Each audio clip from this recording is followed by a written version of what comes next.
की भारत माता की मुझे माइक दे दो, ये माइक नहीं चलेगी, नहीं चलेगी, नहीं चलेगी, नहीं चलेगी, हरिद्वार में गंगा बहने दो,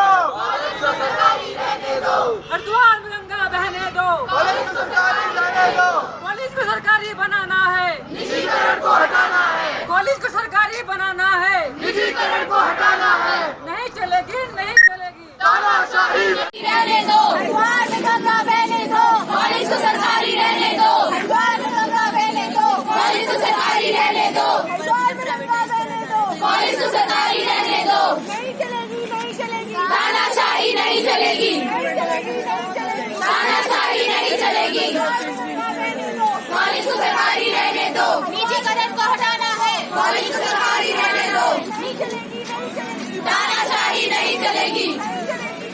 जब हमारे पास ऑलरेडी प्राइवेट की सीटें गवर्नमेंट की सीटों से ज़्यादा है और सरकार हमसे वादा करती है कि हम एजुकेशन में इम्प्रूवमेंट करेंगे, तो फिर अब प्राइवेट ही क्यों किया जा रहा है? जब गवर्नमेंट की सीटें ऑलरेडी कम है तो इसको प्राइवेट करने का कोई मतलब नहीं बैठता है। और हम नहीं चाहते हैं कि 5 साल बाद हम पे प्राइवेट का ठप्पा लगे। हम चाहते हैं हम सरकारी कॉलेज में मेहनत करके आए हैं तो हम सरकारी कॉलेज में ही रहें।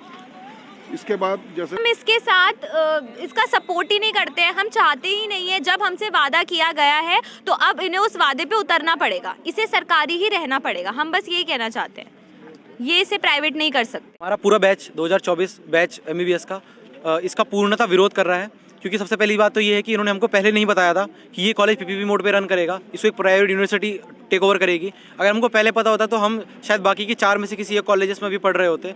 दूसरी बात ये है कि PPP मोड हो जाने के बाद इनकी जो मनमानी बढ़ जाती है, प्राइवेट सेक्टर में जो है मनमानी बढ़ जाती है प्राइवेट कॉलेज में, क्योंकि जो हमारे सहपाठी भी हैं अन्य प्राइवेट कॉलेजों में, उनके थ्रू हमको पता चला है कि बहुत सारे प्राइवेट कॉलेज में हिडन चार्जेस होते हैं। ठीक है, एक यहाँ पे सामान्य वर्ग का आदमी अपने बच्चों को पढ़ाने भेजता है, अब वो कुछ भी काम करता है, कोई मजदूरी करता है, कोई किसान है, अलग अलग तरीके के तबके के लोग आ रखे हैं यहाँ पे। उसके बाद यहाँ पे अगर इतना हमको एक्स्ट्रा मनी पे करने के लिए बोला जाएगा तो हम कैसे करेंगे?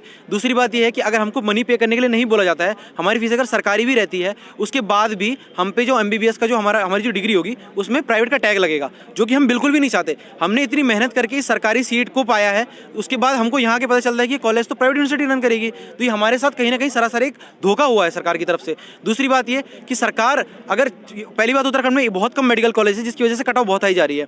यूपी में इस साल 13 मेडिकल कॉलेज नहीं खोले गए और सारे ऑटोनोमस है, सारे राज्य सरकार चला रही है। अगर उत्तराखंड में 4 मेडिकल कॉलेज है तो क्या वो एक और कॉलेज अपने आप से रन नहीं कर सकते? उसके लिए भी क्या उन्हें एक प्राइवेट यूनिवर्सिटी की जरूरत पड़ रही है रन करने के लिए? तो बस हम इसका पूर्णतः विरोध करते हैं। पिछले 2 दिनों से एक लेटर सर्कुलेट हो रहा है PPP मोड वाला, जैसे बच्चों को पता चला है, तो उसके बाद बच्चों को जैसे ये PPP मोड में जा रहा है ये कॉलेज, जो कि ये बच्चे हमारे गवर्नमेंट उसमें आए थे, तो इनकी तरफ से एजुटेशन हो रही है कि ये कॉलेज PPP मोड में नहीं जाना चाहिए, तो इसके कारण वो बच्चे एजुटेशन में हैं। कितना पैसा खर्चा हुआ इस कॉलेज को बनाने में? इसको बनाने में 538 करोड़ तो एक है, और बाद में 100 करोड़, तो 638 करोड़ के करीब गवर्नमेंट की तरफ से ये प्रोजेक्ट है।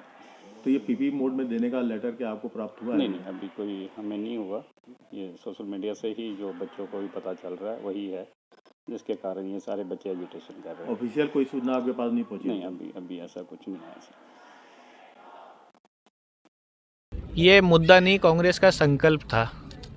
2018 के नगर निगम चुनाव में कांग्रेस ने अपने घोषणा पत्र में कहा था कि हम मेडिकल कॉलेज देंगे, उत्तरी हरिद्वार में भूपतवाला में अस्पताल के लिए ज़मीन देंगे। उससे पूर्व भारतीय जनता पार्टी के मेयर भी थे, बोर्ड भी था, भारतीय जनता पार्टी की सरकार भी थी और ज़मीन भी वैसी की वैसी थी। कांग्रेस ने या कोई बाहर से अपने घर से ज़मीन नहीं दी। हमने नगर निगम की ज़मीन पब्लिक वेलफेयर के लिए दी थी, स्टूडेंट्स वेलफेयर के लिए दी थी, जिससे बच्चे अच्छी शिक्षा पा सकें, सस्ती शिक्षा पा सकें, हरिद्वार की जनता स्वास्थ्य लाभ ले सके, जिसके लिए हरिद्वार की जनता को दिल्ली, देहरादून जाना पड़ता है, मेरठ जाना पड़ता है, वो अच्छी सुविधाएं, स्वास्थ्य सुविधाएं हरिद्वार में उपलब्ध हो सकें। इस जन भावनाओं के अनुरूप हरिद्वार की मेयर अनीता शर्मा जी ने ये प्रस्ताव पास किया था। लेकिन अफसोस की बात, जब उस पट्टी पे मेयर का नाम नहीं आता तब भी हरिद्वार की जनभावनाओं के साथ खिलवाड़ किया जाता है। और आज दोबारा जब ये आदेश आते हैं कि ये पीपीपी मोड पे चले गई है, तो निश्चित रूप से ये उन छात्राओं के भविष्य के साथ भी खिलवाड़ है जो समाज निम्न वर्ग मध्यम वर्गीय श्रेणी में आते हैं। उनकी पहुंच से कई दूर चले जाती है ये। तो क्या आप इस मुद्दे और ये अंबेडकर जी की जो भावनाओं के अनुरूप जो संविधान में शोषित वंचित वर्ग को जो रिजर्वेशन, जो आरक्षण का लाभ मिलना चाहिए था, ये उससे भी कोसों दूर ले जाने का काम कर रहे हैं। जो हम लगातार आरोप लगा रहे हैं कि ये आरक्षण को सीधा हमला ना करके उल्टी तरह से कान पकड़ के उसको मोड़ना चाहते हैं, ये आरक्षण को ख़त्म करना चाहते हैं।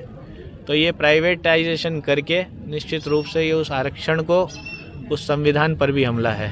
तो क्या इस मुद्दे निश्चित रूप से इसे छात्रों के बीच में, हरिद्वार की जनता के बीच में लेके जाने वाली है।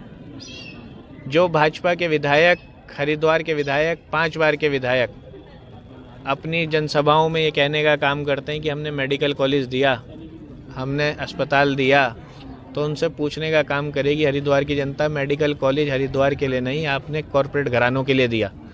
आपने अस्पताल सिर्फ इंफ्रास्ट्रक्चर बना के खड़ा कर दिया, वो उसमें डॉक्टर नहीं है, ओपीडी चालू नहीं है। आपने जो डिग्री कॉलेज दिया उसमें मास्टर नहीं है। सिर्फ और सिर्फ आपने इंफ्रास्ट्रक्चर के माध्यम से कमीशन खोरी करने का काम किया है।